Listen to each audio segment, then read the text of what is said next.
I love your wonderful sketchbook cover designs.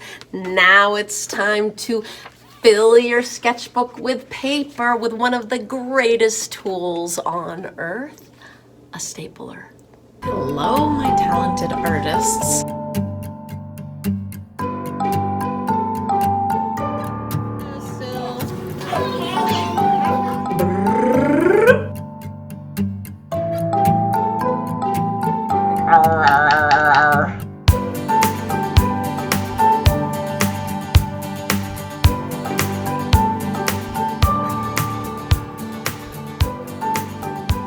For the inside of our sketchbook, we are going to take 7 pieces of newsprint paper, and you're going to add any extra papers that your teacher gives you. Like in 3rd grade, we add this snowflake paper.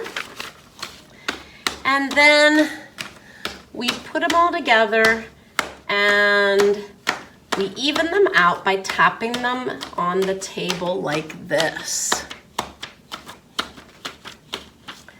Then we lay them flat, make sure they're all stacked up one on top of the other, and then we fold it just like we folded our sketchbook cover.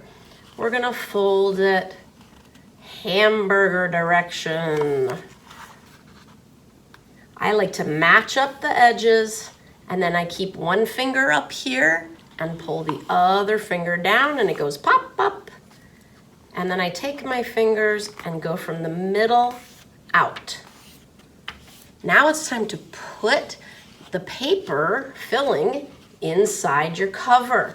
And if you notice, the cover is bigger than the paper, so we want to staple in a little bit. We don't want to staple at the edge or we might not get the paper filling.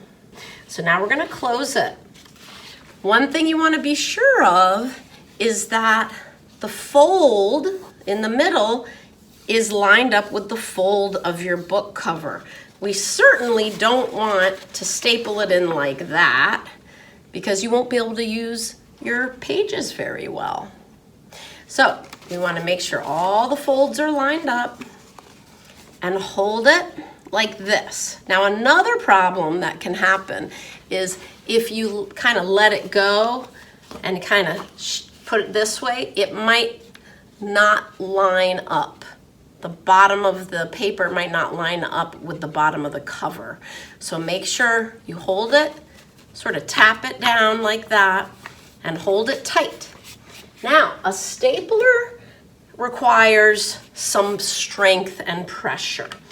What we don't want to do is staple it in the middle of our book. We won't be able to use it. So we want to staple it not at the edge, but maybe about 1/2 inch or 3/4 of an inch in.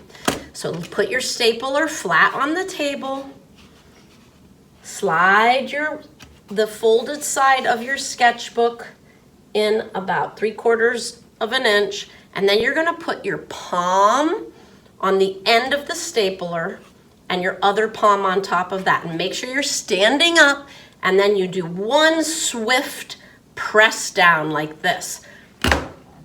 I have one staple here, and now I want to do another one up here. So I'm going to slide my sketchbook in, not all the way in, that'll be too much. Slide it into about there. I'm going to put one palm on the end of my stapler, a little further back, and the other one on top, and do one swift press. 1, 2, 3, press while I'm standing up. And now I've stapled my sketchbook and I have a nice book where the pages stay in. You might need to fold your cover back to make a nice crease, and then you're ready. You're ready for art for the year. And remember, don't take your sketchbook home until the very last session of art. I can't wait to see your great stapling. And remember, just 2 staples per sketchbook.